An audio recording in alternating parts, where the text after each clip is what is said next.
নানাবিধ বৃক্ষাশ্রয় ফলে ফুলে প্রকাশ হয় স্রবে জলে বহে মধুধার সমুদ্র উর্মি পাই রেণু হবরি যাই আছে গিরি মহিমা অপার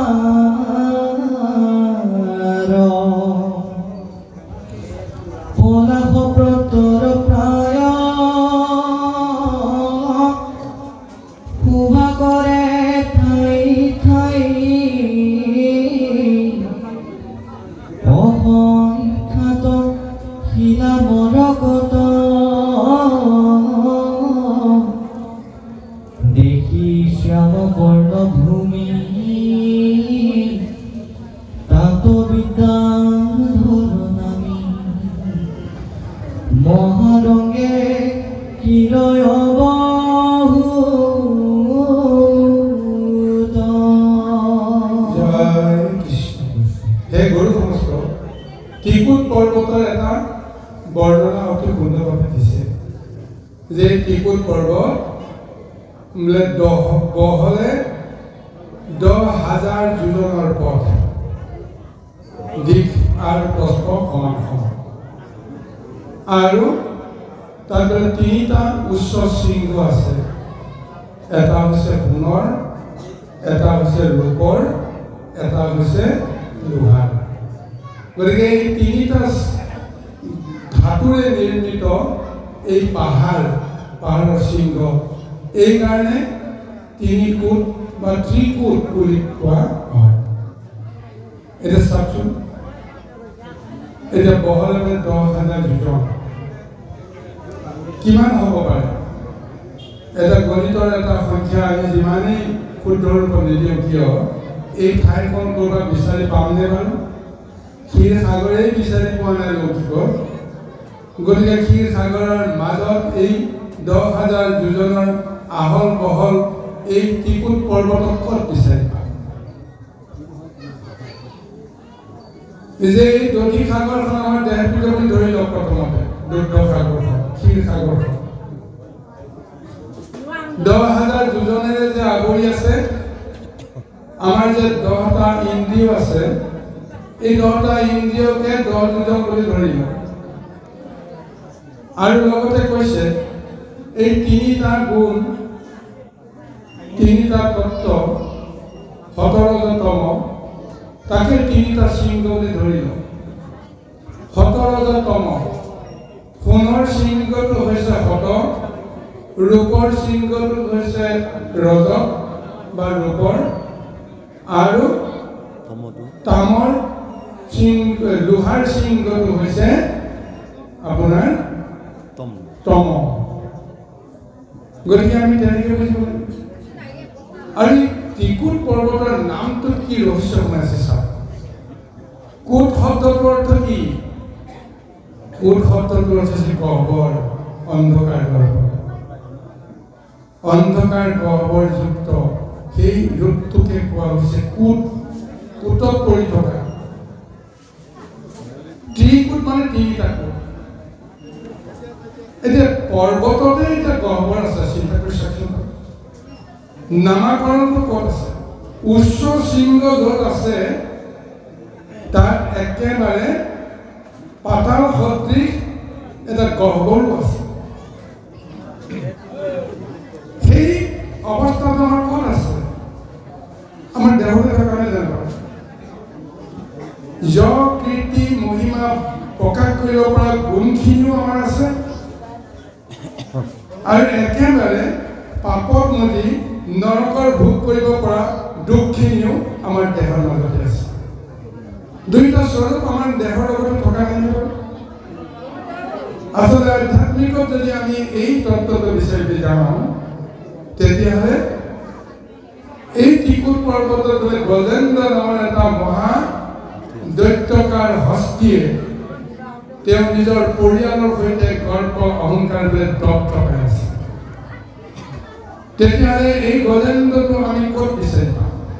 ক্ষীৰসাগৰৰ মাজত আমি জাগাখনেই বিচাৰি পোৱা নাই, পৰ্বতকেইটাকে আমি চিনি পোৱা নাই। এতিয়া হাতীটোক আমি কেনেকৈ দেখা পাম? সেই হাতীটো আমি নিজৰ মাজতে দেখা পাব লাগিব। অহংকাৰ নামৰ যিটো মহাদৈত্য, সেইটোকে আপুনি গজেন্দ্ৰ বুলি ধৰিব। গজেন্দ্ৰ শব্দটোৰ দুটা অৰ্থ আছে, গজ যোগ ইন্দ্ৰ। গজ যোগ ইন্দ্ৰ গজেন্দ্ৰ। গজ শব্দটোৱে কৈছে যে তেওঁ মহামূৰ্খ, তেওঁ নিজৰ সম্বন্ধেও একো নাজানে। হাতীটোৱে জানো নিজৰ কিমান বল আছে দেখা পায়, হাতীয়ে নিজৰ দেহটো কিমান প্ৰকাণ্ড তাকেই তেওঁ দেখা নাপায়। নিজক নিজে যিজনে চিনিব নোৱাৰে, বুজিব নোৱাৰে, মই কোন, মই কি কৰি আছো, মই কি কৰিব লাগে, সেইজনকে কোৱা আছে গজ। গজ মানে মূৰ্খ। সেইকাৰণে এটা প্ৰকাণ্ড জীৱ, সৃষ্টিত যিমানবিলাক পশু আছে সমস্ত পশুতকৈ প্ৰকাণ্ড জীৱটোৱে হৈছে হস্তি। আৰু সেই হস্তিটো তেওঁ কিমানজন ওজন? 10 টন 20 টন, হয়তো তাতকৈ অধিক হ'ব পাৰে। 10 টন 20 টন ওজনৰ সেই প্ৰকাণ্ড বলশালী জীৱটো 40 কেজি 50 কেজি 60 কেজি ওজনৰ মনুষ্যটোৱে তাক পিঠিত উঠি ঘূৰাই লৈ গ'ল। তেতিয়াহ'লে সেই শক্তিটোক আমি কি বুলি ক'ম? সামান্য শক্তিয়ে তেওঁ প্ৰকাণ্ড শক্তিটোক, শ্ৰেষ্ঠ শক্তিটোক যেতিয়া ঘূৰাই লৈ ফুৰিব পাৰে, সেইটো জীৱৰ সমান মহামূৰ্খ জীৱ ক'ৰবাত আছে বাৰু? গতিকে এই গজেন্দ্ৰ কাক কৈছে? আমাক কৈছে। অহংকাৰ নামৰ সত্তাটোৰ লগত যেতিয়ালৈকে আমাৰ সম্বন্ধ হৈ থাকিব, তেতিয়ালৈকে আমি নিজক নিজে চিনি নাপাওঁ, নিজক নিজে বুজি নাপাওঁ, মই কি কৰিছোঁ, মই কি কৰা নাই তাক উপলব্ধি কৰিব নোৱাৰোঁ। তেতিয়াহ'লে সেইজনৰ সমান এইখন সংসাৰত মহামূৰ্খ, গজমূৰ্খ বুলি তাক আমি কওঁ কোনো নাই। এই আখ্যানটো আমাক আত্মজ্ঞান উপলব্ধিৰ কাৰণে ভগৱন্তে লীলাৰ মাজেৰে আগবঢ়াই আমালৈ পঠিয়াইছে। শ্ৰী হৰি নামে তেওঁ আহি এই লীলাটোৰ এটা পৰমাৰ্থ বিচাৰ আমাক দি থৈ গৈছে। 4টা যুগত ভগৱন্তে 4টা মহা অৱতাৰেৰে জীৱক ৰক্ষা কৰি আছে। 4টা মহা নাম ল'লে আমি অন্য কোনো নামৰ আশ্ৰয় লোৱাৰ প্ৰয়োজন নাই। সত্য যুগত হৰি, ত্ৰেতা যুগত ৰাম, দ্বাপৰত কৃষ্ণ, কলিত জগন্নাথ। গতিকে আমি কৃষ্ণৰ নামৰ এই মধুময় শক্তিটো যদি আমি উচ্চাৰণ কৰোঁ, অজানিতে সাধু সন্তৰ মুখত আহে হৰি ৰাম কৃষ্ণ। জগন্নাথ হোৱাৰ কলি যুগত সকলো সময়তে আমাৰ নাহে, কাৰণ কলি যুগৰ জীৱসকলে জগন্নাথৰ তত্ত্বটো উপলব্ধি কৰে নাই। কিন্তু 3টা যুগৰ এই নাম একেলগে এক নাম বুলিয়েই আমি এই 3টা নাম গণ্য কৰোঁ, হৰি ৰাম কৃষ্ণ। গতিকে এই হৰি নামৰ তত্ত্বৰে আমাক উদ্ধাৰ কৰিবৰ কাৰণে স্বয়ং প্ৰভু ভগৱন্তে আজি লীলা কৰিছে। সেই হৰিয়ে আমাৰ দেহৰ ভিতৰত কেনেকৈ আমাক ৰক্ষা কৰিবলৈ প্ৰযত্ন কৰি আছে, আমি সেই কথাটো আমি বুজিবৰ কাৰণে যত্ন কৰিম। বাৰু আহকচোন বাৰু, ত্ৰিকুট পৰ্বতৰ মহাবৰ্ণনা চলি আছে। গজেন্দ্ৰই সুন্দৰভাৱে তেওঁ নিজৰ বিষয় সংসাৰখনত তত্ত্ব পাই আছে। তাৰ মাজতে এতিয়া এই বিষয় সংসাৰৰ যিটো তেওঁ মহা দুখ আৰু কষ্ট বেদনা কেতিয়া তেওঁ উপলব্ধি কৰিব, তাৰে এই বৰ্ণনা চলি আছে। আহক পুনৰ আমি পদৰ মাজলৈকে উভতি যাওঁ। জয় কৃষ্ণ। মহা মহা সৰ্বগণ কিয়া কৰে ৰংগমন, গোবৰে পখিয়া নানা ভাৱে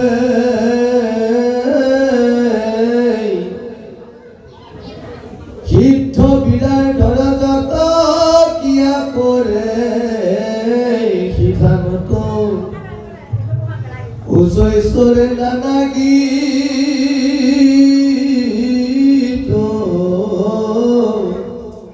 গাৱে এই ৰামে গীতৰ লাগিয়া ধ্বনি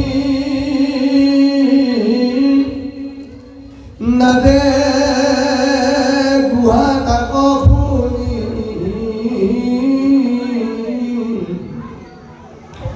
মহাকুদ্ধে তাপন সহয় পৰম বৰ্ধিত মনে তেজে নাদ ঘনে ঘনে মনে আপোন নাক সলাগ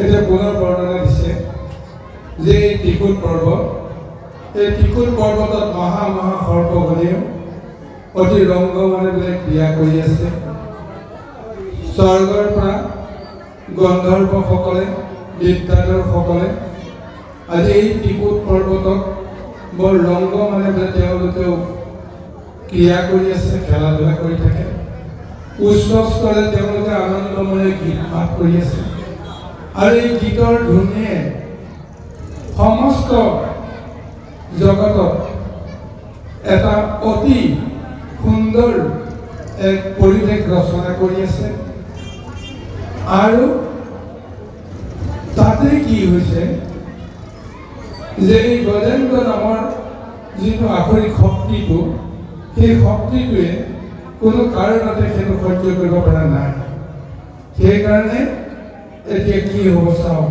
গীতৰ লাগীয়া ধ্বনি নাদে গুহা তাক শুনি মহাক্ৰোধে তাক নসহায় পৰম ক্ৰোধিত মন তেজে নাদে ঘনে ঘন মনে আপোনাক সলাব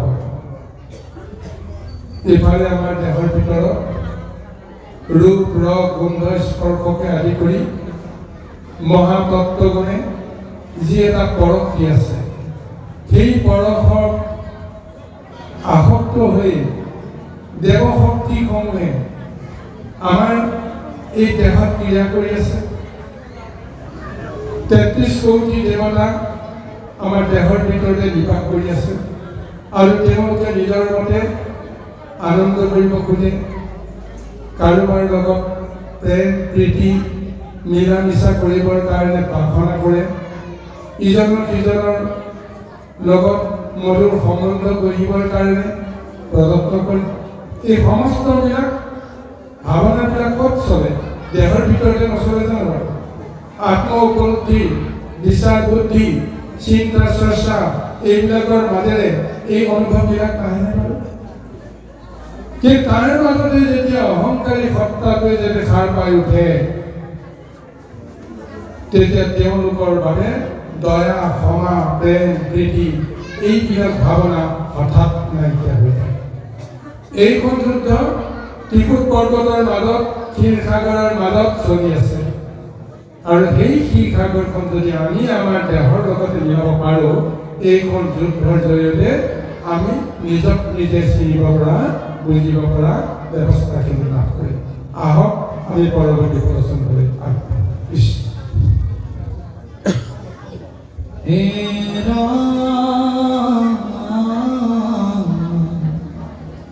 নানাবিধ পশু জাতি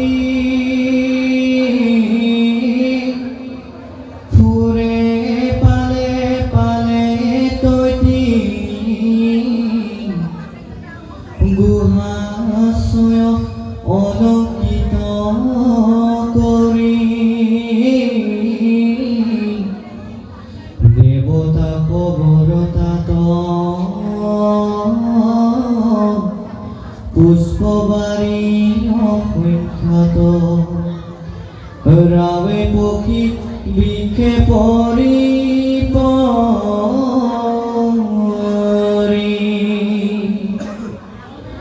নদী সৰু বৰচয়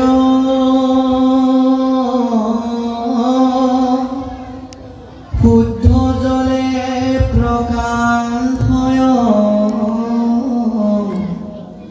তাৰ তৰে বালিব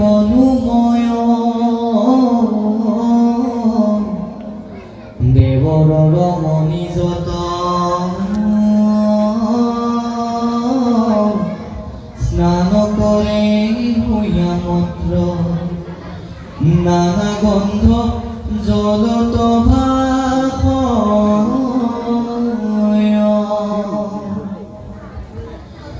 গালে কুয়া শীত জল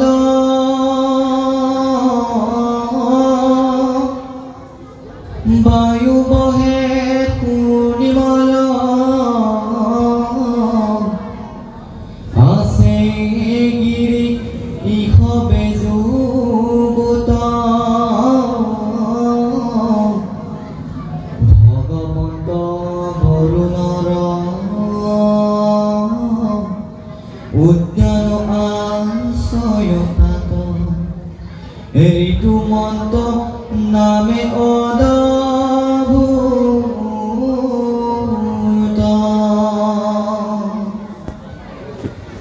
যদি বোলা কি কাৰণ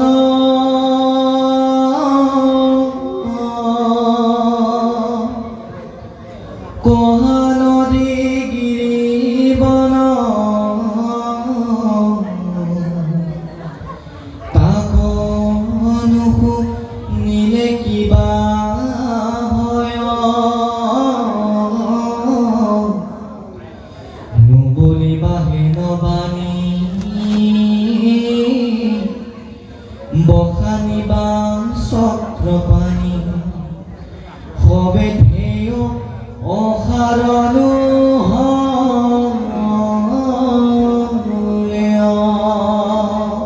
এতিয়া এই ত্ৰিকুট পৰ্বতত নানাবিধ পশুজাতি পালে পালে ঘূৰি ফুৰি গুহাৰ মাজত নিজৰ নিজৰ এটা আশ্ৰয় লৈ তাতে আনন্দ মনেৰে তেওঁলোকে সোমাই থাকে দেৱতাসকলেও তাত অসংখ্য পুষ্পৰ সজ্জিত ফুলনিত তেওঁলোকে নানা ধৰণেৰে আনন্দ কৰে বৃক্ষসকলেও সেই বৃক্ষত পৰি পেলাই গীত গাই থাকে নদীৰ সৰোবৰ সমূহেও কুলো কুলো শব্দৰে বোলে ধ্বনিত কৰি নিজৰ নিজৰ মতে আনন্দময় এটা ৰূপেৰে তাত বিচৰণ কৰি থাকে দেৱৰ নাৰীসকলেও আনন্দ মনেৰে বোলে তাতে স্নান কৰি মন প্ৰাণ শীতল কৰিব খোজে আৰু এনেদৰে গোটেই ত্ৰিকুট পৰ্বতৰ যিটো নৈসৰ্গিক যিটো পৰিৱেশ ইমান শান্ত শীতল মনোময় এই পৰিৱেশটো আছে এতিয়া সুকমণিয়ে কৈছে যে মহাৰাজা তুমি হয়তো ক'বা যে গছ গছনি ফুল ফল নদী নিজৰা এইবিলাকৰ বৰ্ণনাবিলাক নশুনিলে নহয় যে আচল কথা ক'বলৈ গৈছে গজেন্দ্ৰ নামৰ সেই অহংকাৰী হস্তিটোৱে কেনেকৈ উদ্ধাৰ পালে সেইখিনি কোৱাৰ আগতে এই যে গছ গছনি বা অন্যান্য জীৱ জন্তুৰ কথাবিলাক নক'লে নহয়নে হয়তো তুমি ভাবিব পাৰা কিন্তু তাৰ উত্তৰত মই কওঁ শুনা ঈশ্বৰৰ সৃষ্টিত যিমানবিলাক জীৱ জন্তু আছে গছ বিৰিখ আছে এইবিলাক এনেই নাই গতিকে এইবিলাকৰ কিবা নহয় কিবা এটা কাৰণ আছে আজি ত্ৰিকুট পৰ্বতৰ সেই কাৰণৰ কাৰণ হিচাপে এই বৰ্ণনাটো অহাৰ এটা উদ্দেশ্য আছে সেইখিনি তুমি মন প্ৰাণ দি তুমি প্ৰথমতে কৰিবৰ কাৰণে প্ৰযত্ন কৰা এতিয়া চাওক কোনো সংস্কাৰ আমি সঁচাকৈ নিজৰ পৰিৱেশৰ লগত আমি সদায় সচেতন হোৱাটো দৰকাৰ যে যিমানবিলাক গছ গছনি আছে জীৱ জন্তুৰ কথা বাদ দিওঁ আমি এই গছ গছনি নিজে নুৰুলেও নিজে প্ৰতিপালন নকৰিলেও আপোনা আপোনা এই গছ বিৰিখবিলাক গজি উঠে কিয় গজি উঠে মই আছো কাৰণে গছ গছনিবিলাক গজি আছে নেকি ভাবিব লাগিব কিবা যদি মই থকাৰ কাৰণে গছ গছনিবিলাক যদি নিজে নিজে গজি আছে তাৰ এটা কাৰণ থাকিব লাগিব কোনে গজাইছে কিয় গজাইছে গতিকে এই পাৰমাৰ্থিক বিচাৰটো আমি কৰিব লাগিব যে আমাৰ সন্মুখত থকা এই জীৱ জন্তুবিলাকে এতিয়া মোক কেন্দ্ৰ কৰি যদি তেওঁলোকে যদি মোৰ ওচৰতে যদি অৱস্থান কৰিছে তাৰো কাৰণ আছে গতিকে চাব লাগিব কোনো 84 লক্ষ জনী জীৱই মুক্তিৰ ৰাস্তাতে তেওঁলোকে সংসাৰলৈকে অহা যোৱা কৰি আছে মুক্তি বাঞ্ছাৰে কিন্তু একমাত্ৰ মনুষ্যহে মুক্তি লাভ কৰে গতিকে অন্যান্য জীৱই তৰু তৃণ গছ লতিকা কীট পতংগ পশু পক্ষী নানা ৰূপত তেওঁলোকে আহিব লগা হয় কিন্তু সেই জীৱবিলাকে কোনদিনাখন মনুষ্য ৰূপ পাব কেতিয়া তেওঁলোকে মুক্তি পাব এটা শাস্ত্ৰীয় বিধান দিছে মনুষ্য হৈছে দেৱত্ব শক্তি সম্পন্ন ঈশ্বৰ শক্তি সম্পন্ন এটা ৰূপ মনুষ্যৰ ৰূপ ৰস জীৱই পায় সেই জীৱই পৰম মুক্তিৰ ৰাস্তালৈকে আহিবলৈ সুযোগ পায় যি জীৱ জন্তুৱে মনুষ্যৰ সেৱা পাব মনুষ্যৰ পূজা পাব মনুষ্যৰ পৰশ পাব মনুষ্যৰ হাতত তেওঁলোকৰ মৃত্যু হ'ব অৰ্থাৎ মনুষ্যৰ লগত যিমানবিলাক জীৱৰ সম্বন্ধ ঘটিব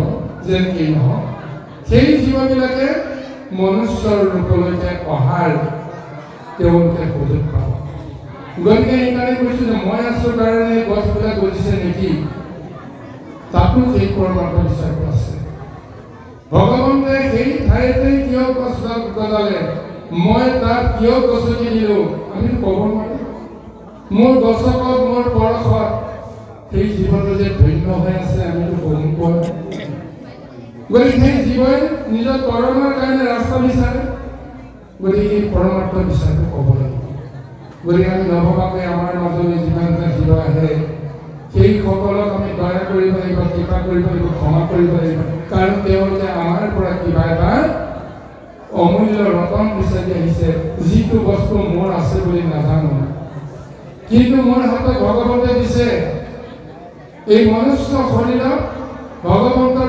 নৱনিধি এই মহা ঐশ্বৰ্য আমাৰ দেহত দিছে সেই নৱনিধি ঐশ্বৰ্য প্ৰকাশটো কাৰ জৰিয়তে হয় সাধু সন্ত মহন্ত ভক্ত এই সমস্তৰ জৰিয়তে সহজতে সেই নৱনিধি যিটো প্ৰভাৱ সেই প্ৰভাৱটো সংসাৰে লাভ কৰিব পাৰে যিসকল অহংকাৰী তেওঁলোকে তাৰ প্ৰভাৱটো বুজি নাপায় কাৰণ সেই নৱনিধি নৱতা মহাশক্তি সেই শক্তিকেইটা কাম ক্ৰোধ লোভ মোহ মাত মতেত দম্ভ অহংকাৰ এই তামসিক শক্তিবিলাকে হেঁচা মাৰি পুতি থৈ দিয়ে কাৰণে তেওঁলোকৰ পৰা সেইখিনি জগতে নাপায় কিন্তু সাধু সন্ত মহন্তকে আদি কৰি ভগৱন্তৰ ভক্তসকল তেওঁলোকৰ অন্তৰত কাম ক্ৰোধ লোভ মোহ এই তামসিক শক্তিবিলাক দমিত হৈ থাকে দমন হৈ থাকে তলত পৰি থাকে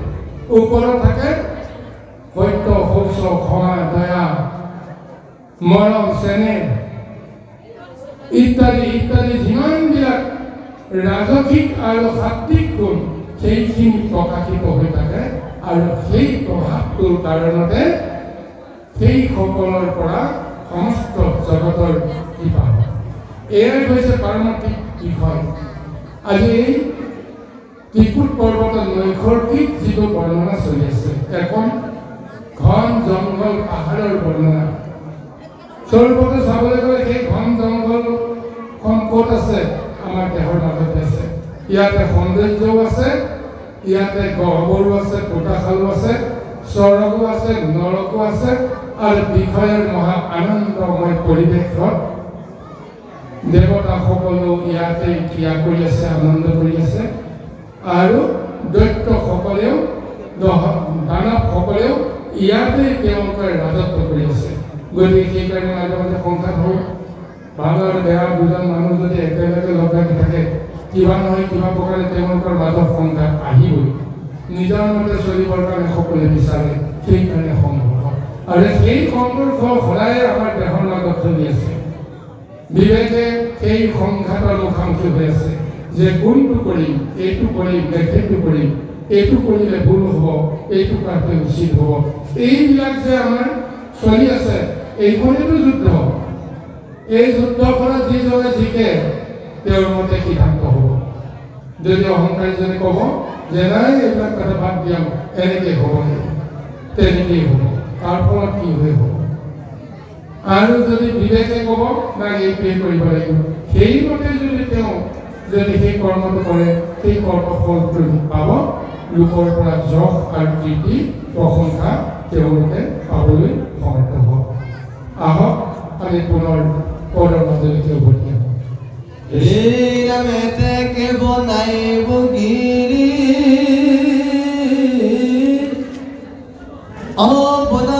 বনাওয়াবে শুনা পরিহিত মহারায় চতুর্ভীতি আলাকিত দেব বিহনিত পুষ্প ফল পুষ্প সর্বকালে পায়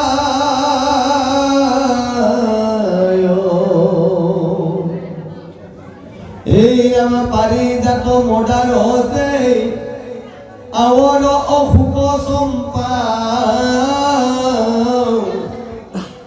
পিয়াল পনস নিম্বু আম তাম্বুল অমৰা জৰা খাজুৰি মধুৰি ফল তালনাৰী কলয় অনুপা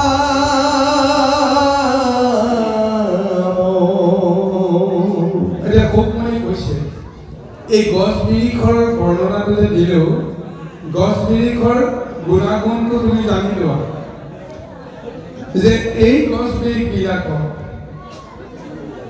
বছৰৰ যি 6টা ঋতু আছে, 6টা ঋতুত সেই গছ বিৰিখবিলাকে নিজৰ নিজৰ যি ধৰ্ম, সেই ধৰ্ম অনুসাৰে ফুল পুষ্প পত্ৰ এইবিলাক দি বিকশিত হ'ব লাগে। কিন্তু ত্ৰিকুট পৰ্বতৰ মাজত থকা বৃক্ষবিলাক, সেই বৃক্ষবিলাকৰ কি মহাগুণ জানা? যে বছৰৰ সৰ্বখনতে এইবিলাক ফুলো ধৰি থাকে, পুষ্পও ধৰি থাকে আৰু ফলো ধৰি থাকে। ক'ত এনেকুৱা বৃক্ষ আছে? সংসাৰ বৃক্ষত আমি যিবিলাকক ফল মূল দেখা পাওঁ, বছৰৰ সৰ্বখনতে ফল ফুল লাগি থকা আমি ক'ত দেখা পাওঁ? কিন্তু ত্ৰিকুট পৰ্বতৰ সেই গছবিলাকক দেখাত আমি সকলোতে পাই থকা পাৰিজাত, মন্দাৰ, অশোক, চম্পা ইত্যাদি ইত্যাদি, তামোল, অমৰা, জৰা, খাজুৰি, মধুৰি, কল, নাৰিকল, এইবিলাক গছ আমাৰ সকলোতে সকলো সময়তে আমি তাক পাই আছোঁ। কিন্তু এই গছবিলাকত এতিয়া সময়মতে যেতিয়াই তেতিয়াই আমি বিচাৰিলে তাৰ ফলটো নাপাওঁ। চিন্তা কৰিছা হয় নাই? এইখিনি সময়ত যদি আমি পকা কঁঠাল এটা যদি বিচাৰিবলৈ যাওঁ, পামনে বাৰু? এইখিনি সময়ত যদি পকা আম এটা যদি আমি বিচাৰোঁ, পামনে বাৰু? নাপাওঁ। কিন্তু আজি ভাগৱতে কৈছে, ভগৱানে কৈছে, এই ত্ৰিকুট পৰ্বতৰ বৃক্ষবিলাকৰ সৰ্বক্ষণতে সৰ্ব সময়তে সমস্ত ফল ফুল জাতিষ্কাৰ হৈছে। এতিয়া আমাৰ এই দেহ বৃক্ষ, দেহ অৰণ্য, সেই গছ বিৰিখবিলাক আমাৰ সৰ্বখনতে আছে নে নাই কওকচোন? তিতা, কেঁহা, লঙিয়া, মিঠা, এইবিলাক স্বাদ সোৱাদ আমি সৰ্বখনতে আমি উপলব্ধি কৰোঁ নে নকৰোঁ? কোনে কৰে সেইবিলাক?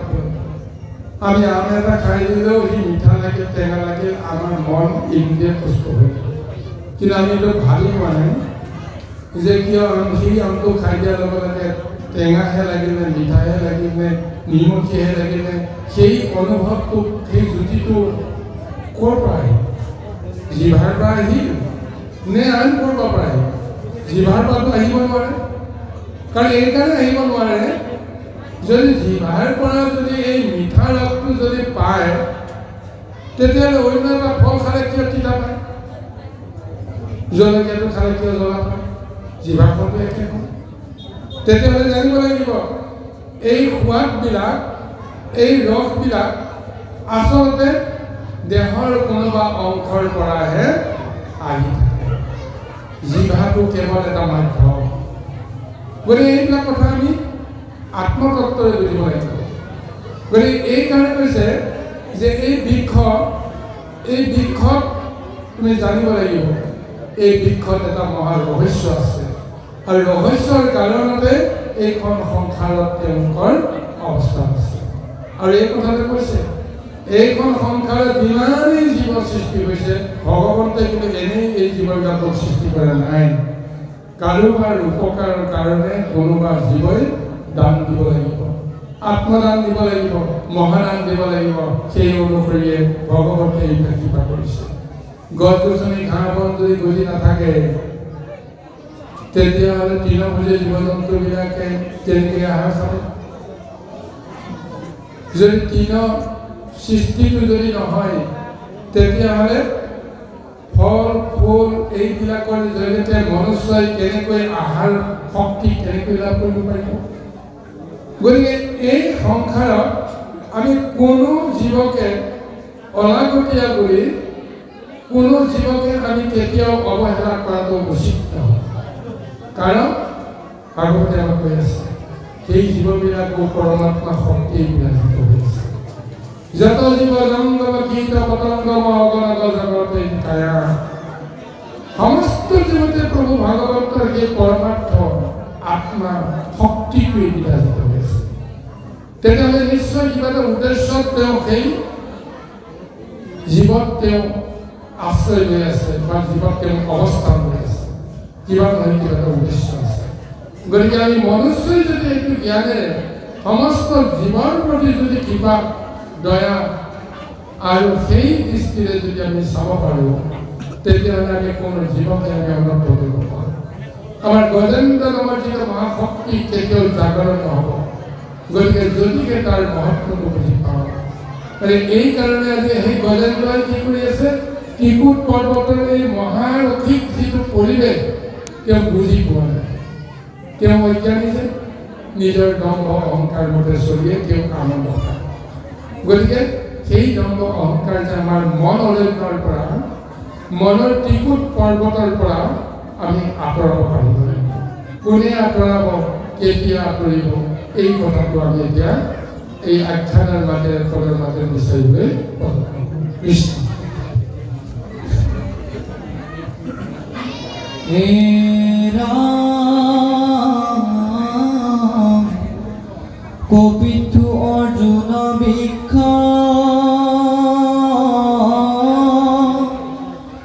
অৰিষ্ট দম্বৰুবত হিংসা পচন্দন আছে তাত পনিয়াল অসংখ্যাত সৰল ইংগলি বৃক্ষ দেৱদাৰু পদ্মবসী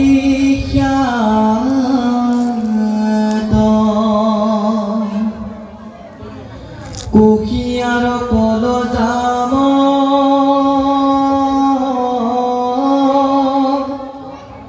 বদৰি ৰুদ্ৰাক্ষ আম আমলখি আশ্ৰয় অভয়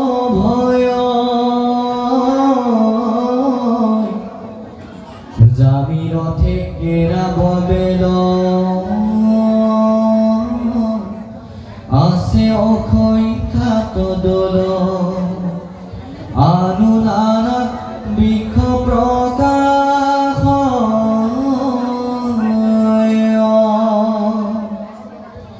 সেই পৰ্বতত ভাল সৰোবৰ সুবিশাল সুৱৰ্ণ পংকজ প্ৰকাশ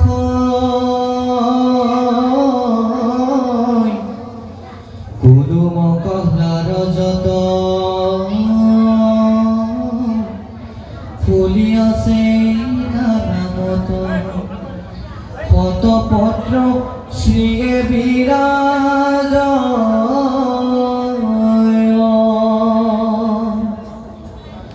মধুপানে মহামন্ত্ৰ গঞ্জৰে ভমৰা তাত কুহু কুহু পখিয়েৰা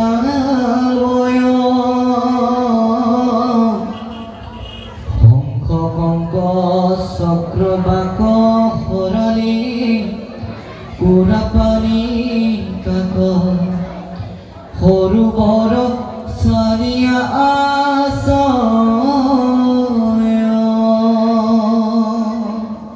এক সুন্দৰ এক নান্দনিক বৰ্ণনা আমাক দিছে এখন অৰণ্যত মুখ্য মহাবৃক্ষবিলাক কি ৰূপত আছে কৈছে পবিত্ৰ অৰ্জুন অৰিষ্ট তম্বৰু বক হিংসা চন্দন ইত্যাদি ইত্যাদি এই মূল্যৱান গছ বিৰিবিলাক আছে যি গছৰ কথা কোৱা হৈছে কোনো এডাল গছ বা বিৰিকে জগতৰ কাৰণে অকল্যাণ কেতিয়াও হ'ব নোৱাৰে অনৰ্থ কেতিয়াও হ'ব নোৱাৰে মহা ঔষধি গুণযুক্ত এই বৃক্ষবিলাকে সমস্ত জগতৰ জীৱবিলাকক কৃপা কৰি আছে গতিকে এতিয়া চাওক পবিত্ৰ অৰ্জুন গছে আমাক কি কৰিব পাৰে অৰ্জুন গছৰ ৰসৰ পৰা কি হয় আজি আয়ুৰ্বেদিক যিমানবিলাক দৰৱ সৃষ্টি হৈছে এই সমস্ত গছ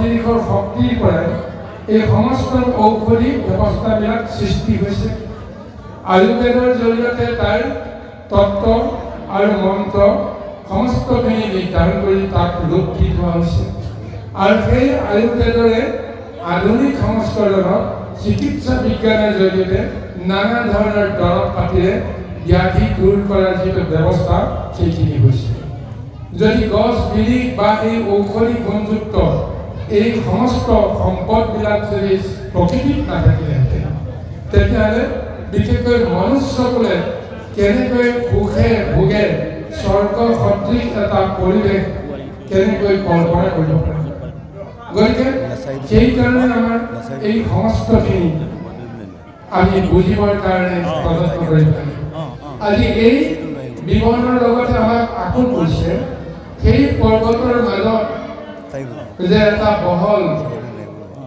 এটা সৰোবৰ আছে সাগৰৰ মাজত তিনিটা পৰ্বতে পৰিবেষ্টিত হৈ আছে সেইকাৰণে ত্ৰিকুট পৰ্বত বুলি কৈছে সেই ত্ৰিকুট পৰ্বতৰ তিনিটা শৃংগৰ মাজত আৰু এক বহল এখন হ্ৰদ আছে গতিকে সেই হ্ৰদটোৰ কথা চিন্তা কৰক আৰু যিটো হ্ৰদত নানা ধৰণৰ জলচৰ পক্ষীবিলাকে ৰংগমনেৰে খেলা কৰি থাকে নানা ধৰণৰ তেওঁলোকে লীলা কৰি থাকে স্বৰ্গৰ অপ্সৰাসকলেও সি তাতে স্নান কৰি থাকে গন্ধৰ্বসকলে গীত মাত কৰি থাকে গতিকে সেই সুবিশাল যিটো হ্ৰদ সেই হ্ৰদটো এতিয়া ক'ত আছে ত্ৰিকুট পৰ্বত বা আমাৰ দেশৰ মাজতে তিনিটা গুণৰ মাজত আছে এই তিনিটা গুণৰ মাজত থকা এই বহল সুবিশাল হ্ৰদটো ক'ত আছে যিটো হ্ৰদত কেৱল আনন্দৰ ৰসত পান কৰি আছে জলচৰ জীৱবিলাক জলচৰ ফুল পুষ্পবিলাক আৰু পক্ষী কুল আৰু দেৱকুল অপেশ্বৰীসকল গন্ধৰ্বসকল এই সমস্তই কেৱল আনন্দময় এটা ক্ৰিয়া কৰি আছে গতিকে এই বহল সাগৰখন আমি ক'ত বিচাৰি পাম দেহৰ মাজত চিন্তা কৰি চাব হৃদয় নামৰ যিখন মহাবিশাল আমাৰ ৰূপ আমাৰ দেহৰ মাজত আছে সেয়ে হৈছে এইখন মহাহৃদয় মহাহ্ৰদ য'ত সমস্ত আশা আকাংক্ষাই দেৱৰ শক্তিসকলে দেৱৰ নাৰীসকলে নানা ধৰণৰ আকাংক্ষা কৰি আনন্দ উপভোগ কৰিবৰ কাৰণে আমাৰ এই হৃদয়ৰ লগত সম্বন্ধ কৰি আছে হয় নে নহয় চাওক 84 লক্ষ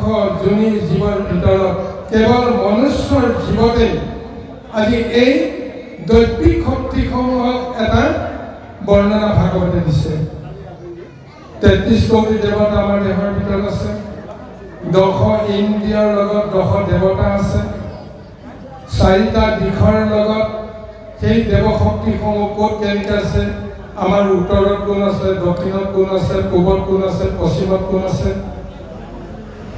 ওপৰত কোন আছে, তলত কোন আছে।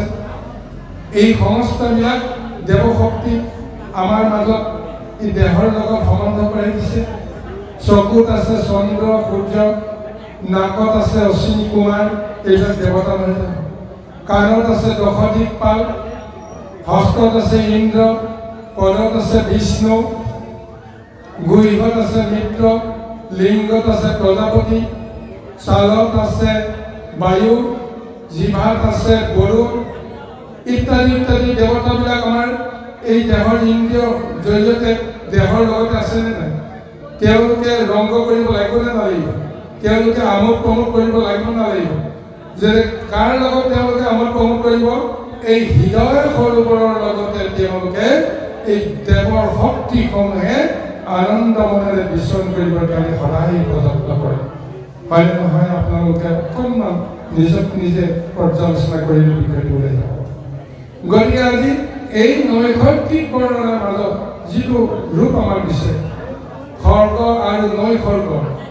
খৰ্গই আটাইতকৈ আমাৰ বিষয় সংসাৰত সুখৰ এক অৱস্থান। স্বৰ্গ মধ্য পাতালৰ ভিতৰত শ্ৰেষ্ঠ বুলি কোৱা হৈছে কাক? স্বৰ্গৰ ৰূপটোকে আমাৰ শ্ৰেষ্ঠ বুলি কোৱা হৈছে, হয়নে নহয়? য'ত আনন্দ ভোগ কৰিব পৰা যায় সেয়া হৈছে স্বৰ্গ। স্বৰ্গৰ অধিক যিটো আনন্দ লাভ কৰা যায়, যি আনন্দত কোনো মায়া নাথাকে, যি আনন্দত কোনো আকাংক্ষা নাথাকে, আসক্তি নাথাকে, সেই ৰূপটোকে কোৱা হৈছে নৈসৰ্গ। ভাগৱতৰ 10টা গুণ আছে, 10টা লক্ষণ আছে। এই 10টা লক্ষণৰ ভিতৰত আজি চতুৰ্থ অষ্টম স্কন্ধৰ আজি এই গাহ গজেন্দ্ৰৰ আখ্যানৰ জৰিয়তে ত্ৰিকুট পৰ্বতৰ বৰ্ণনাৰ মাজত যিটো গুণৰ কথা উল্লেখ কৰিছে, এই গুণটোৱে হৈছে নৈসৰ্গিক গুণ, খৰ্গ আৰু নিসৰ্গ। এই নিসৰ্গ গুণৰ তত্ত্ব আছে। স্বৰ্গতকৈ অধিক আনন্দ লাভ কৰিব পৰা ব্যৱস্থাটো এই নৈসৰ্গিক। চাওকচোন, প্ৰকৃতিৰ ৰূপত যদি আপুনি মোহিত হৈ কিবা এটা ভাৱত যদি আপুনি বিভোৰ হৈ যায়, সেই বিভোৰ ভাৱনা আপোনাৰ ভোক আৰু পিয়াস নালাগে। য'ত ভোক আৰু পিয়াসৰ অনুভূতি নহয়, তাত ভোগৰ কি বাঞ্ছা থাকে কওকচোন? য'ত ভোক পিয়াসৰ ব্যৱস্থা থাকে তাতহে ভোগৰ আনন্দ থাকে। তাৰমানে এই নৈসৰ্গিক যিটো আনন্দ, সেই আনন্দ লাভ যিসকলে কৰিব পাৰে, সেই সকলেহে প্ৰকৃত যিটো আনন্দ, জীৱনৰ যিটো প্ৰকৃত ৰস, সেই ৰসটো তেওঁলোকে পাঠ কৰে। অন্যান্য দিব্য ভোগত সেই আনন্দটো নাপায়। অতি বেছি স্বৰ্গ সুখ পাব, তাৰপিছত আপোনাৰ আকৌ চিন্তা আহিব। কিন্তু এবাৰ প্ৰকৃতিৰ প্ৰেমত মুক্ত হৈ মনোমোহা দৃশ্যটো আপুনি যদি এবাৰ হৃদয়ত যদি ধ্যান কৰিব পাৰে, সেই স্মৃতিটো যেতিয়াই মনত পৰিব আপুনি তেতিয়াই জগতত পাহৰি যাব, আত্মবিভোৰ হ'ব। সেই আনন্দকণ আমি ল'ব পাৰিব লাগিব। আজি সেইকাৰণে ত্ৰিকুট পৰ্বত, সেইকাৰণে ত্ৰিকুট পৰ্বতৰ জৰিয়তে আমি মনুষ্য দেহটোত আমি সেই ৰূপ ৰক্ষী ভগৱানে প্ৰদান কৰিছে, এই ৰূপটোক আমি পাব লাগিব। যদি আমি গজেন্দ্ৰ হওঁ, মহামূৰ্খ ৰূপত অহংকাৰ নামৰ এই দৈত্যটোক যদি আমি জগাই তোলোঁ, তেতিয়াহ'লে সমস্ত সৰ্গ নিসৰ্গ একাকাৰ হৈ যাব। তেতিয়া আমি কোনো কাৰণতে আমি সেই ৰূপ ৰসটো আমাৰ দেহৰ জৰিয়তে কেতিয়াও লাভ কৰিব নোৱাৰোঁ। ত্ৰিকুট পৰ্বতত সমস্ত আছে, কিন্তু যোনে যিটো বিচাৰিব পাৰে সেইটোহে তেওঁ পাব। যোনে যিটো আকাংক্ষা কৰে সেইটোহে হ'ব, নিজৰ ইচ্ছামতে কেতিয়াও নহয়। এতিয়া দেৱালোকে আনন্দ উপভোগ কৰিবৰ কাৰণে ক্ষেত্ৰখনহে পাইছে, কিন্তু নিজৰ মতেতো নোৱাৰে। এতিয়া গজেন্দ্ৰ নামৰ দৈত্যটো আহি আছে, পাৰিব নেকি তাৰপিছত ভোগ কৰিবৰ কাৰণে? আনন্দ কৰি আছো, উপভোগ কৰি আছো, হঠাৎ খং নামৰ দৈত্যটো সাৰ পাই গ'ল, হঠাৎ 22 বছৰ এটা ওলাই গ'ল। কি হ'ল? ইমান সময় যিখিনি আনন্দময় ফূৰ্তি কৰি আনো, এটা 22 বছৰতে অভব্য এটা আচৰণে সমস্তবিলাক চুৰমাৰ হৈ যোৱা নাই নে বাৰু? গতিকে আমি লক্ষ্য ৰাখিব লাগিব। আহক আমি পৰৱৰ্তী পৰিচন্নলৈ আগবাঢ়ো। হে ৰাম দাও কেতে জয়বাণী অ কোৱা কোৱা হেন শুনি আনু পক্ষী নাদেখো ললিত অগাধ জলৰ মাজে কিৰি ফুৰে মৎস্যৰাজে কৈছপে ভময়তা কমি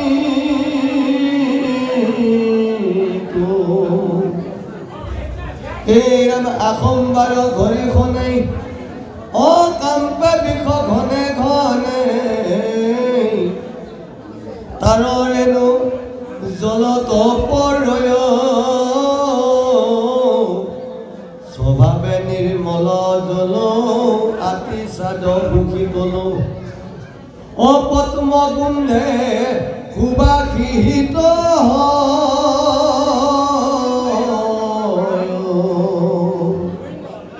সৰোবৰ তীৰে যত অ বিষয় আছে নানা মত সৰ্বকালে ফল পুষ্প পায়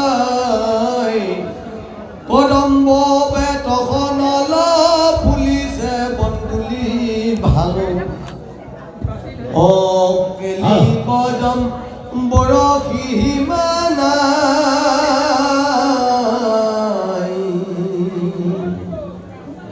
কুণ্ড কুঞ্জ কুৰুবক শিৰিষ অশুক যত স্বৰ্গবাগী নাগেশ্বৰ জাতি ও মালতী পুণ্যা গছয় পদ্ম সৰ্ব আমোদক ৰয় গুন্ধে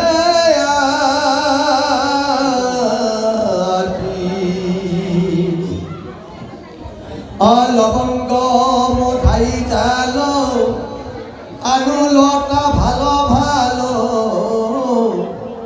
সৰোবৰ তীৰে শোভা কৰে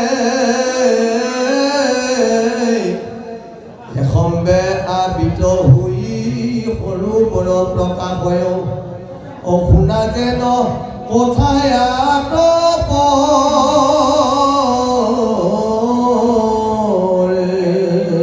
এতিয়া এই সৰোবৰত নানা ধৰণৰ জলচৰ জীৱ জন্তুবিলাকে মাছ কাছকে আদি কৰি নিজৰ নিজৰ মতে আনন্দময় ঘূৰি ফুৰে আৰু এই ঘূৰি ফুৰোঁতে কি হয় যে জলচৰ যিমানবিলাক ফুল আছে পুষ্প আছে সেইবিলাক ফুলি জাতিষ্কাৰ হৈ আছে আৰু এই মাছ কাছৰ মহা যি ক্ৰিয়া লীলা সেইবিলাকক যেতিয়া গছত যেতিয়া গাত যেতিয়া ঘৰ্ষণ হয় কঁপি উঠে সেই কঁপনিত এক প্ৰকাৰ নাচি উঠে ফুল আৰু পুষ্পই যিমানবিলাক ৰেণু ধাৰণ কৰে সেই ৰেণুবিলাক ফুল পুষ্পৰ পৰা খহি পৰি কিছু জলত পৰে কিছু বায়ুত উৰি গুচি যায় এটা সুগন্ধময় এটা পৰিৱেশ আছে আৰু লগতে কি হৈছে যে কুলি কেতেকীকে আদি কৰি মহা মহা পুললিত কণ্ঠৰে সুবাসিত কৰি থকা এই পৰ্বতত যেতিয়া ডালে ডালে যেতিয়া ঘূৰি তেওঁলোকে এনেদৰে মহা ৰংগত কৰি যেতিয়া গীত গাই থাকে তাৰ ধ্বনি গৈ বহু দূৰলৈকে যায় আৰু সেই কুলি কেতেকীৰ ধ্বনি আৰু লগতে জলচৰ জীৱ ফুল পুষ্পবিলাকৰ সুগন্ধিত যিটো ৰেণুৰ বায়ুৰ লগত যদি প্ৰবাহিত হৈ যায় দূৰ দিগন্তলৈ তাৰ সুবাসিত গোন্ধ যেতিয়া প্ৰবাহিত হৈ যায় সমস্ত জগতক যেন আমোদ কৰে এয়াই হৈছে ভাগৱতৰ এক মহা প্ৰাকৃতিক বৰ্ণনা এই সৰোবৰত যিমানবিলাক এতিয়া এই ত্ৰিকুট পৰ্বতৰ হ্ৰদৰ বৰ্ণনাৰ লগত সম্বন্ধ থকা এই গোটেই ৰূপটো আমাৰ মাজতে থকা নাইনে বাৰু? ইয়াত থকা দেৱতা সদৃশ, অপেশ্বৰী সদৃশ, সাধু সৎ এই গুণবিলাকে নানা ধৰণে ক্ৰিয়া কৰি যেতিয়া কৰ্ম হয়, কৰ্ম সাধন কৰে, সেই কৰ্মই যশ গৌৰ কীৰ্তিৰে সমস্ত জগতত এটা বাতাবৰণ সৃষ্টি নকৰেনে বাৰু? ভক্ত ধ্বনিতেই হওক, কাৰোবাৰ যশ কীৰ্তনতে হওক, কাৰোবাৰ যশ গুণ কীৰ্তন সমস্ত জগতত বিয়পি পৰা নাই বাৰু? ফুলটো য'তেই নাথাকক কিয় তাৰ সুগন্ধ বিয়পি যায়। আমি যিজন গুণৱান লোকক আমি কোনোদিন দেখা নাই, সেইজনক আমি নেদেখিলেও তেওঁ ক'ত আছে, তেওঁ কি কৰে তাৰ কথাটো আমিতো চৰ্চা কৰোঁ। কৃষ্ণ বৃন্দাবনত লীলা কৰি আছে, এটা ক্ষুদ্ৰ এটা এলেকাৰ মাজত তেওঁ লীলা কৰি আছে, কিন্তু কৃষ্ণৰ সেই লীলাই সমস্ত ত্ৰিলৈলোকত, সমস্ত সাগৰ পৃথিৱীত সেই লীলাবিলাকে জানো বিয়পি পৰা নাই জানো? লগে লগে সকলোৰে মনত সেই কৃষ্ণ সম্বন্ধৰ জ্ঞান ধাৰণাখিনি ল'বৰ কাৰণে এটা পৰিৱেশ বনাই বাৰু। তদ্ৰূপ আমাৰ এই মনুষ্য লোকতো যিসকল সাধু সন্ত মহন্ত, যিসকলে সদায় অন্য জীৱৰ কল্যাণৰ কাৰণে যিসকলে নিজকে উৎসৰ্গিত কৰি আছে, সেইসকলৰ গুণ যশ কীৰ্তি সমস্ত জগতত বিয়পি পৰা নাই। নিজে গমেই নাপায় তেওঁৰ যশ গুণ কীৰ্তি কিমান দূৰলৈ গৈ আছে। যেনেকৈ সূৰ্যই নাজানে যে মোৰ শক্তি কোনে কোনে পাই আছে, কোন গ্ৰহ নক্ষত্ৰ তৰাই কিমান আলোক বৰ্ষ ভেদ কৰি গৈ আছে তেওঁ ক'বই নোৱাৰে। অথচ সেই সূৰ্য শক্তিকটো আমি সকলোৱে স্বীকাৰ কৰিছোঁ। সেই সূৰ্য শক্তি নহ'লে আমাৰ কোনো কাম নাই, আমাৰ কোনো শক্তি নাই বুলি পেলাই আমিতো তেওঁকে আমি পূজা কৰিছোঁ নাই জানো? গতিকে এই সমস্ত সত্তাটো আমাৰ হৃদয় সৰোবৰৰ জৰিয়তে ভগৱানে লীলা কৰি আছে, কিন্তু সেইখন আমি সদায় কৰি দিব পাৰিব লাগিব। যদি এটা ৰিক্স জন্তুৱে যদি গুজৰণি তোলে, তেতিয়াহ'লে সিংহৰ গুজৰণি শুনাৰ পিছত সেইখন অৰণ্যত প্ৰৱেশ কৰিবৰ কাৰণে আপুনি সাহস কৰিবনে? নকৰে। এই হৃদয় বনখনতো যদি অহংকাৰী নামৰ সেই সিংহটোৱে যদি গুজৰণি তুলি কাৰোবাক মাৰিম কাটিম হানিম বুলি বীৰত্ব দেখুৱাই অহংকাৰ কৰে, সেইজনৰ ওচৰলৈ কোনোবা আহিব নাই। গতিকে আমি চাব লাগিব যে এই দেহতেই সমস্তখিনি সাধন হ'ব পৰা শক্তি ভগৱন্তে দিছে, আমি কিন্তু তাক চিনিব লাগিব, আমি তাক কিন্তু বুজিব লাগিব। এয়াই হৈছে ভাগৱতৰ মহা আধ্যাত্মিক তত্ত্ব। ওপৰে ওপৰে গ'লে এটা বৰ্ণনা, এটা কবিতা, কিন্তু এই বৰ্ণনা কবিতাৰ মাজত আমাৰ আত্মদৰ্শন হৈছে, নিজক নিজে আমি দেখা পোৱাৰ এটা ব্যৱস্থা হৈছে। চিন্তা কৰি চাওকচোন, জলৰটো কোনো আকাৰে নাই, কিন্তু জলৰ যোনটো আকাৰ নাই, জলৰ পাৰত যেতিয়া আমি নিজে নিজে জলক যেতিয়া মুখখন দি চকুকেইটা দি চাওঁ, সেই জলক মোৰ নিজৰ ছবিত দেখা পাওঁ। কি পৰমাৰ্থ শক্তি আছে চাওক, জলৰ নিজৰে আকাৰ নাই, কিন্তু সমস্তৰে ৰূপ আকাৰ জলক আমি দেখা পাওঁ, জলতেই সেইটো ৰূপটো আমি দেখা পাওঁ। গতিকে আমি জানিব লাগিব এইখন সংসাৰ সৰোবৰত আমি নিজৰ নিজৰ মুখখন আমি চাব পৰা ব্যৱস্থাখন আছে, আৰু সেইখন চালে আমি গম পাম যে মোৰ ৰূপটো কেনেকুৱা, মোৰ গুণটো কেনেকুৱা। মই নিজক নিজে সেই আত্মদৰ্পণত যদি আমি আত্মদৃষ্টিটো যদি দিওঁ, আমি পাই যাম। শ্ৰেষ্ঠ বিচাৰকজন আপুনি নিজেই। সংসাৰ যুদ্ধত আপুনি কি কৰ্ম কৰিছে, সংসাৰ ক্ষেত্ৰখনত কি কৰ্ম কৰিছে, তাৰ বিচাৰকজন আপুনি নিজে। এই বিচাৰ যদি আনক কৰিবলৈ দিয়া যায়, আচল বিচাৰখন আনে কৰি দিব নোৱাৰে। কিমানটা সাক্ষী ল'ব লাগিব হয়নে কওকচোন? কাৰণ চৰকাৰীভাৱে ন্যায় সংহিতাৰ জৰিয়তে দোষীক উপযুক্ত শাস্তি, নিৰ্দোষীক ন্যায় এইখন দিবলৈ যাওঁতে এতিয়া সেই ন্যায় সংহিতাৰ মাজেৰে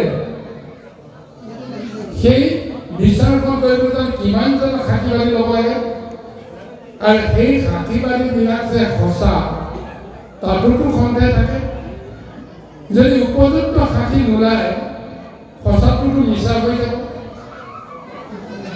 যদি সঁচাটো যদি মিছা হৈ যায় সেইখন কি বিচাৰ হ'ব সেই বিচাৰখন আপুনি নিজে নিজে কৰক যে মই যি কৰিছোঁ মই শুদ্ধ কৰিছোঁনে নিজৰ বিচাৰত যদি শুদ্ধ হোৱা নাই তেতিয়াহ'লে আপুনি নিজকে নিজে কাঠ কৰাত উঠাওক নিজক নিজে জেলত দিয়ক নিজক নিজে ফাটেকত দিয়ক তাৰপিছত দেখিব আপুনি ফাটেকৰ পৰা যেতিয়া ওলাই আহিব তেতিয়া আপোনাৰ মন সম্পূৰ্ণভাৱে নিৰ্মল হৈ গৈছে আপুনি আচল ৰূপলৈকে আহিব পাৰিছে সোণ যেতিয়া লেতেৰা বোকাত যেতিয়া ময়লাত যেতিয়া পতিত হৈ থাকে সোণক আচল ৰূপটো দিবৰ কাৰণে আপুনি অগ্নিত পেলাব লাগিব বিচাৰৰ কাঠ কৰা তাত পুৰিবই লাগিব বিচাৰৰ কাঠ কৰা পুৰাৰ পিছত দেখিব এই সোণটো লাহে লাহে নিজৰ শক্তিটো প্ৰকাশ হ'বলৈ আৰম্ভ কৰিব তথাপিও আমি আমাৰ আত্মবিচাৰত আমি নিজক নিজে সেই অগ্নিত আমি নিজে নিজক অৰ্পণ কৰিব লাগিব অগ্নিত আমি স্নান নকৰালৈকে কোনো কাৰণতে আমি নিজক শুদ্ধ কৰিব নোৱাৰোঁ বেলেগে অগ্নি জ্বলাই দি পেলাই তাত আমাক যদি দলিয়াই দিয়ে সেয়া অগ্নি স্নান নহয় হৃদয়ৰ অগ্নিতে আমি স্নান কৰাম আমাৰ সেই কথাটোকে আমাক ভাগৱতৰ যেতিয়া কৈছে বাৰু গুৰু সমস্ত কৃষ্ণ কি হ'ল কবি বলে কৃষ্ণ হে ৰাম শুনিও গণৰ নাৰী কৃষ্ণ কথা মন কৰি কথা দেখে মাধৱ পাই আগজত তপব্ৰত মিছাকবে বিচাৰত জানি কথা শুনিও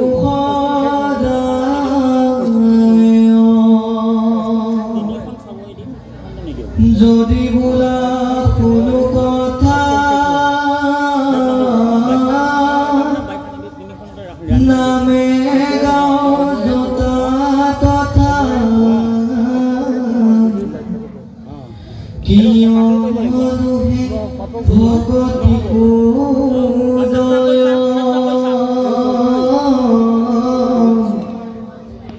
সাধু তপীতি নাহি নানা কৃষ্ণ ভাবি যায় নিষেধকৰ মত প্ৰবৰ্তয়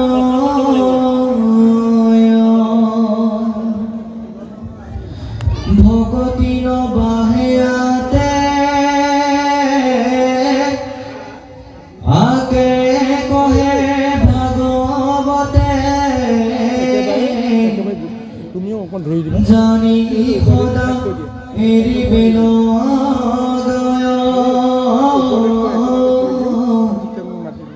কি কৰিব প্ৰাণ স্বামী তাকো নজানো আমি দেখো সবে আমাতো আশ্ৰয় মৃগ তৃষ্ণা সমসৰ কৰ্ণৰ আনন্দ কৰ অত্যাচাৰ বিভৎস বিষয় ইটো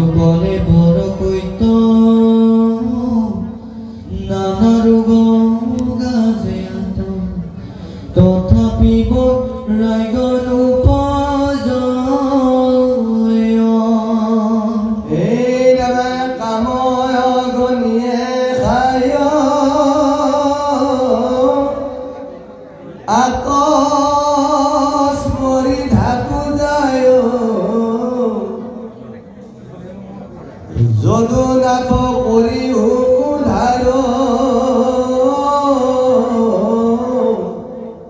তজু ভকত তয়াতি সৰ্বগুণে হৌ কৰতি এই মানে প্ৰাৰ্থনায়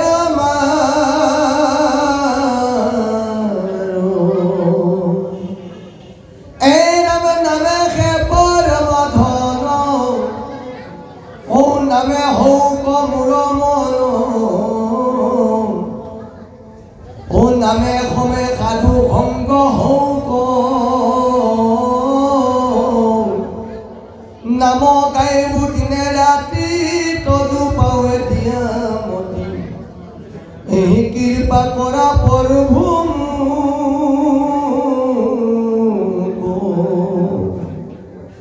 ও পৰজুৰে ফুলা পানী সমজাৰ যত প্ৰাণী বিদ্যা ধন জন গৰ্ব এৰি বাহু উপৰক কৰি লাগ ভয় পৰিহৰি ৰাম ৰাম বোলা হবে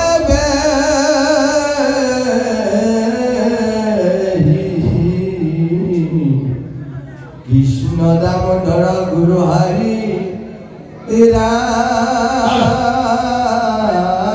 ৰাম ৰাম অ হৰি ৰাম ৰাম ৰাম জয় কৃষ্ণ। এই হল সংস্কৃত অতি সুন্দৰ এক বৰ্ণনাৰ পিছত ত্ৰিকুট পৰ্বতৰ ৰৈখিক বৰ্ণনাৰ লগত সংগতে ৰাখি ভাগৱতে আমাক এটা মহাউপদেশ দিছে। সেই উপদেশ অনুসৰি সমস্ত নৰ নাৰীক আমাক এই আহ্বান কৰিছে, শুনিও নৰ নাৰী কৃষ্ণ কথা মন কৰি কথা থেকে মাধৱক পাই আনন্দত তপব্ৰত মিছা পদে বিচাৰত জানি কথা শুনিও সদায়। যে নৰ নাৰীসকল কৃষ্ণ কথা অতি মন দি শুনা, কৃষ্ণ কথা মন দি শুনিলে এক কৃষ্ণ কথাতেই যে অদৃশ্য পৰম ব্ৰহ্ম মাধৱক তেওঁ পাহৰি পাব। আন যত তপব্ৰত তপ জপ যাগ যজ্ঞ পূজা বিধি এই সমস্ত কৰি তুমি যিয়ে নিবিচাৰা কিয় সেই মাধৱক স্মৰণ কৰা, মাধৱৰ নাম লোৱা, তাৰ সমান মহাগতি একো নাই। আজি আমাক এইটো উদাহৰণ দিছে।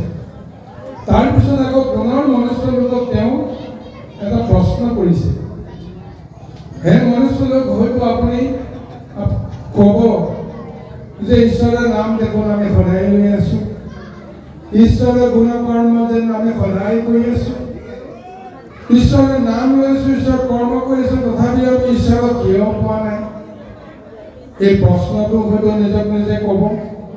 হয়তো যিসকলে বা আমি সমষ্টিও যে ভাগৱতৰ জৰিয়তে নামৰ ওপৰতে গুৰুত্ব দি সকলোৱে কৈছো নাম লোৱা নাম লোৱা নাম লোৱা, আমাৰ মাজতে সেই উত্তৰটো হয়তো আহি যাব পাৰে, প্ৰশ্নটো আহি যাব পাৰে। সদায় ঈশ্বৰৰ কৰ্ম কৰিছো, সদায় গুৰু কৰ্ম কৰিছো, তেতিয়াহ'লে আৰু কেনেকৈ ঈশ্বৰৰ নাম ল'ব লাগে, আৰু কেনেকৈ ঈশ্বৰৰ কৰ্ম কৰিব লাগে? ঈশ্বৰৰ কৰ্ম কৰিলে আমি কেতিয়াও ইমান দুখ কষ্ট বেদনা এইবিলাক আমি কিয় পাইছো? এই প্ৰশ্ন এতিয়া ভাগৱত টীকাকাৰে সেই প্ৰশ্নটোকে আমাৰ সমস্ত কৰিছে। যদি বোলা শুনো কথা নাম গাঁও যথা তথা কিয় নহে ভকতি উদয়। প্ৰশ্নটো হয়নে নাই কওকচোন? আমাৰ সৰ্বজনে প্ৰশ্ন নহয়নে নাই? উত্তৰটো দিছে ভাগৱত টীকাকাৰে, সাধুত পীড়িতি নাই নানা তৃষ্ণা বাঢ়ি যায় নিষেধ কৰ্ম তপৱৰ্ত। উত্তৰটো লগে লগেই আমি পাই গৈছো। ঈশ্বৰৰ কৰ্ম কৰিছো সঁচা, ঈশ্বৰৰ নাম লৈছো সঁচা, কিন্তু আমাৰ মনে আমাৰ ইন্দ্ৰিয়ই সদায় ভোগ আৰু ভোগতেই আমি মত্ত হৈ আছো। গতিকে সেইকাৰণে কৈছে সাধু সন্ত দ্বাৰা পীড়িতি নাই। সাধুৰ ওপৰত সন্তৰ ওপৰত আমাৰ যদি জ্ঞান থাকিব লাগে, ধ্যান থাকিব লাগে, শ্ৰদ্ধা থাকিব লাগে, ভক্তি থাকিব লাগে, আমাৰ সেইটো নাই। আমাৰ এই সংসাৰতে আমাৰ সমাজতে এইটো হৈ আছে।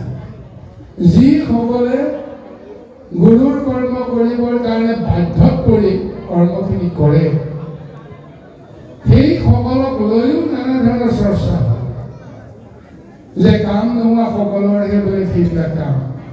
চিন্তাটো চাকিব যেতিয়া সমাজৰ কোনোবা এটা দায়িত্ব তেওঁ দিবৰ কাৰণে যেতিয়া সমাজে যেতিয়া তেওঁৰ ওপৰত হেঁচা দিব লগা হয়, তেতিয়া কয় যে মোৰ সময় হোৱা নাই, মোৰ বহুত কাম আছে, গতিকে মই এতিয়া এইবিলাক কাম কৰিব নোৱাৰোঁ। আৰু এতিয়াই যদি কৰিব নোৱাৰি কেতিয়া কৰিবা? তাৰ কি গেৰাণ্টি আছে মই অমুক দিনাখনে কৰিম, তমুক দিনাখনে কৰিম? যদি তুমি সেইটো সিদ্ধান্ত নিজে ল'ব পাৰা, সেই শক্তিটো তোমাৰ থাকিব লাগিব। বিষয়ৰ হাহাকাৰ কৰি আছা, ঈশ্বৰৰ নামত ধূপকাঠি এটা জ্বলাবৰ কাৰণে তোমাৰ সময় নাই। যিজনে সদায় গুৰু কৰ্ম কৰিছে, ঈশ্বৰৰ কৰ্ম কৰি আছে, তেওঁলোকক নিন্দা কৰা, তেওঁলোকক প্ৰাৰ্থনা কৰা, তেওঁলোকৰ দুখ ত্ৰুটিবিলাক উলিয়াবৰ কাৰণে প্ৰযত্ন কৰা।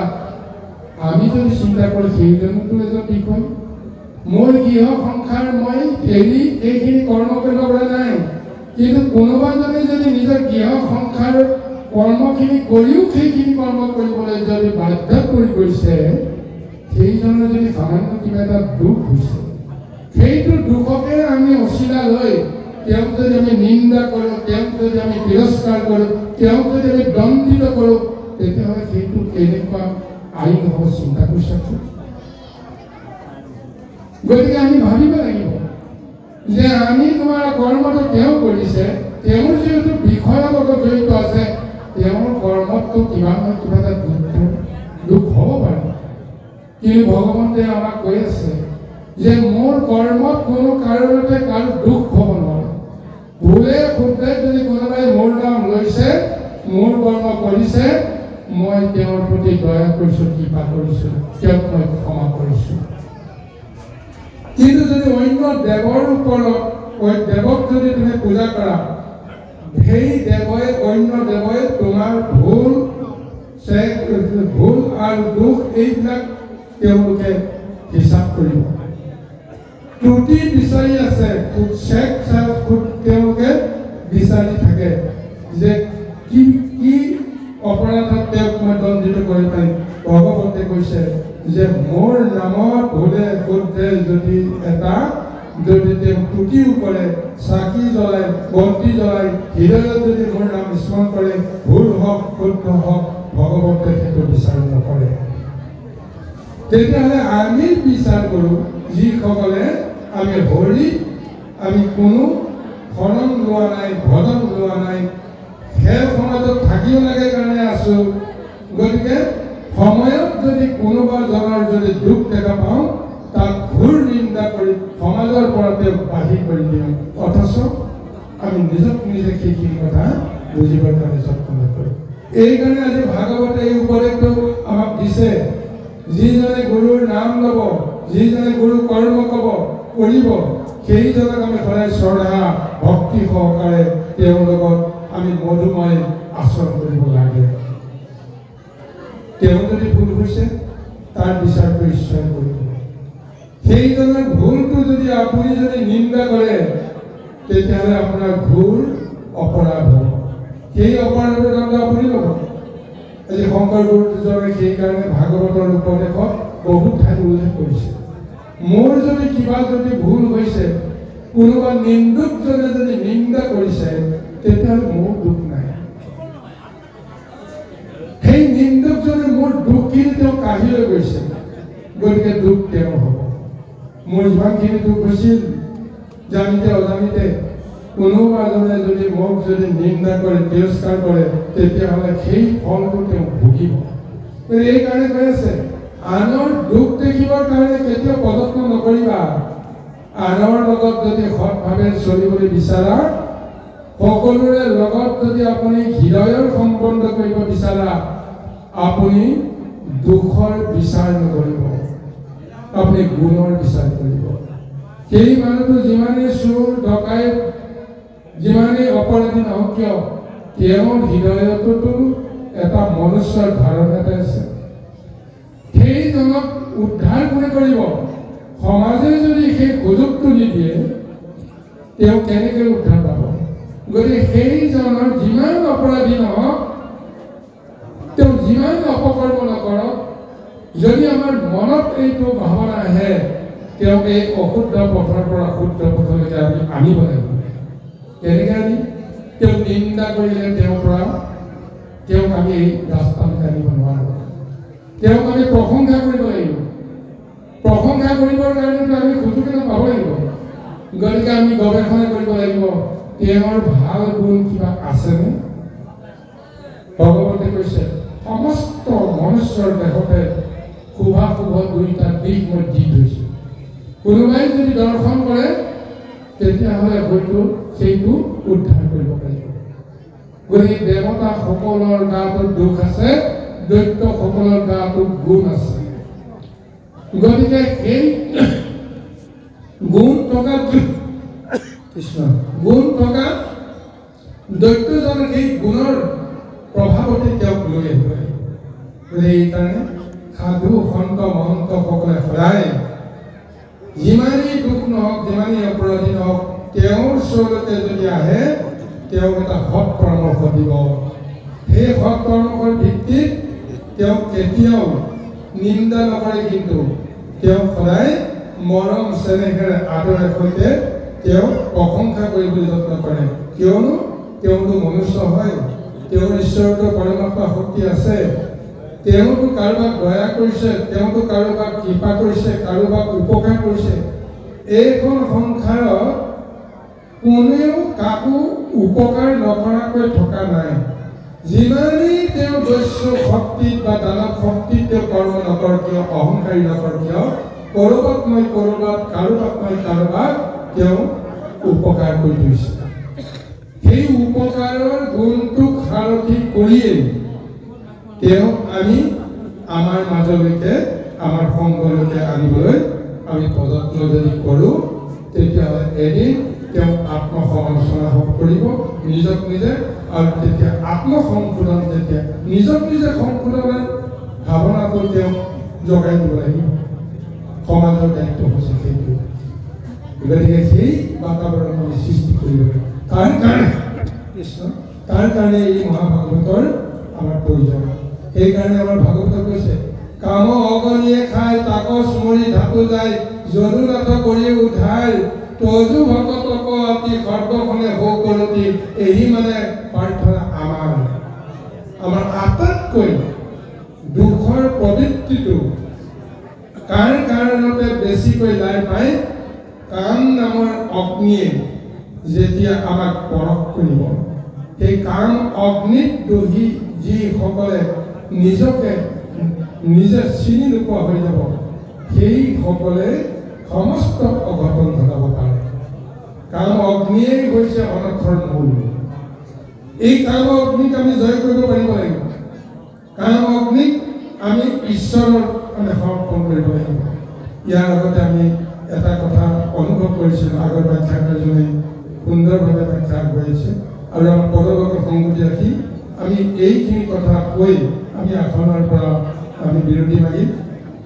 গতিকে সেই কথাৰ হাত ধৰি আমি ক'ব বিচাৰিম যে সৃষ্টিৰ তত্ত্বত আমাৰ ভগৱন্তে আমাৰ এই দেহত যিমানখিনি আকৰিক শক্তি প্ৰদান কৰিছে, তামসিক শক্তি প্ৰদান কৰিছে, 24টা তত্ত্বৰ মাজত সেই সমস্ত যেতিয়া বান্ধি থৈছে, আমি জানিব লাগিব এই তত্ত্বসমূহ ভগৱন্তে আমাক এৰি দিয়া নাই। আমি যে কৈছোঁ কাম, ক্ৰোধ, লোভ, মোহ, মাত, মৎসৰ্য, হিংসা, দেহ, বিষয়, অপ্ৰীতি, এই ভাৱনাবিলাক ভগৱন্তে আমাৰ দেহত কিয় থৈছে? নিশ্চয় কাৰণ আছে। যদি এই শক্তিবিলাকক আমি চিনিব নোৱাৰাৰ কাৰণে অপপ্ৰয়োগ কৰোঁ, তেতিয়াহ'লে দুখ হ'ব। আৰু যদি আমি বিচাৰিছোঁ, আমি যদি জ্ঞান বুদ্ধিৰে জানিছোঁ যে মোৰ লোভটো বেছি হৈছে, মোৰ ক্ৰোধটো বেছি হৈছে, মোৰ ঈৰ্ষা, দেহ, হিংসা ভাৱনাটো আছে, গতিকে এইবিলাক বেয়া কথা, আমি নিজক নিজেও সেই আত্মবিচাৰক সেই ৰাইটো আমি দি থৈ দিওঁ, কিন্তু কাৰ্যকৰী নকৰোঁ। কিয় নকৰোঁ? কাৰণ কাৰ্যকৰী কৰিব পৰা জোখাৰে আমাৰ যিটো শক্তি সামৰ্থ্য নিৰ্মল হ'ব লাগে সেইটো নাই। সেইকাৰণে ভগৱতে কৈছে যে মোক শৰণ লোৱা। মোক শৰণ লোৱা মানে কি? কাক শৰণ লোৱা ক'বলৈ কৈছে?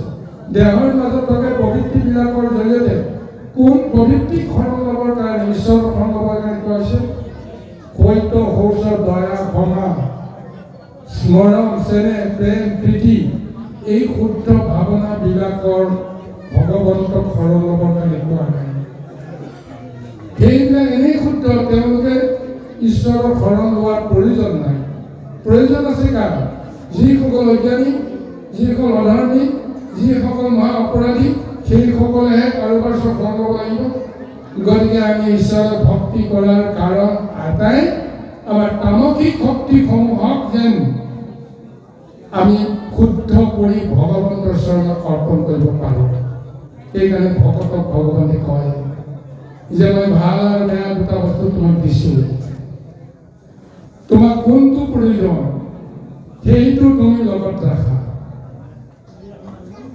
কিন্তু মোক যিটো বস্তু তোমালোকে দিবা সেইটো মই কিন্তু সিদ্ধান্ত দিছোঁ যিটো ভাল বস্তু সেইটো মোক দিব নালাগে ভাল বস্তুটো তোমালোকে লগত ৰাখা মৰম চেনেহ প্ৰেম প্ৰীতি এইবিলাক শুভ ভাৱনাবিলাক ভগৱন্তে কৈছে তোমালোকৰ লগত ৰাখা যিমানবিলাক আখৰিক শক্তি তোমালোকে জানা যে এইবিলাক বস্তু বেয়া তেতিয়াহ'লে সেইখিনি বস্তু তুমি মোক দিয়া কাৰণ মইহে দিছোঁ তোমালোকক সেই শক্তিখিনি যদি বেয়া সেই কামখিনি যদি বেয়া তেতিয়াহ'লে সেইখিনি মোক সমৰ্পণ কৰা আৰু মোক সমৰ্পণ কৰিবৰ কাৰণে আমি আচলতে ভক্তি মাৰ্গৰ ধাৰণাখিনি ল'ব লগা হৈছোঁ ঈশ্বৰৰ গুৰু কৰ্মখিনি কৰিব লগা হৈছোঁ আৰু সেইখিনি কৰিবলৈ যাওঁতে এই ৰিপুসমূহক আমি দমন কৰিছোঁ ৰিপুসমূহক অধিক কৰিছোঁ কিন্তু আচলতে ৰিপুসমূহক আমি দমন কৰিব নোৱাৰোঁ ৰিপুসমূহক আমি কোনো কাৰণতে নিজৰ মতে পৰিচালনা কৰিব নোৱাৰোঁ আমি সেইকাৰণে সেই সমস্ত ঈশ্বৰক যদি আমি অৰ্পণ কৰোঁ ঈশ্বৰৰ নাম জলেৰে যদি তেওঁলোকক যদি ঈশ্বৰৰ চৰণত সমৰ্পণ কৰোঁ ভগৱন্তে সেই সমস্তবিলাকক তেওঁৰ নাম গংগাৰে পবিত্ৰ কৰাই আকৌ আমাৰ দেহলৈকে পঠিয়াই দিব তেতিয়া সেই তামসিক শক্তিটো পৰম শুদ্ধ ৰূপ হ'ব তেতিয়া সেই তামসিক শক্তি ক'ব হে প্ৰভু মই তোমাৰ কৰ্ম কেনেকৈ কৰিম আজি সেই তামসিক শক্তিৰে আমি কৰ্মখিনি কৰি আছোঁ হস্তে আমি কৰি আছোঁ যিখিনি কাম সেই তামসিক শক্তি হয়নে নাই কওকচোন আমি হাতেৰে আমি নমস্কাৰ কৰিছোঁ হাত দুখনত কি শক্তি আছে তামসিক শক্তি এই তামসিক শক্তিটো যদি ঈশ্বৰৰ কৰ্মত লগাওঁ সেয়া প্ৰভু ভগৱন্তৰ পৰম শক্তি হ'ব গতিকে এনেদৰে আমাৰ দেহ ইন্দ্ৰিয় শুদ্ধি কৰিবৰ কাৰণেহে তামসিক শক্তিসমূহক ঈশ্বৰক শৰণাপন্ন কৰি শুদ্ধ কৰিবৰ কাৰণে আচলতে আমি ভক্তি পন্থৰ ব্যৱস্থাখিনি ল'ব লাগে তেতিয়াহ'লে সেই শক্তিটো যদি শুদ্ধ হ'ব তেতিয়াহ'লে ৰাজসিক আৰু সাত্বিক শক্তিসমূহ আৰু বেছি উচ্চ হ'ব বা যিখিনি গুৰু সংস্থাও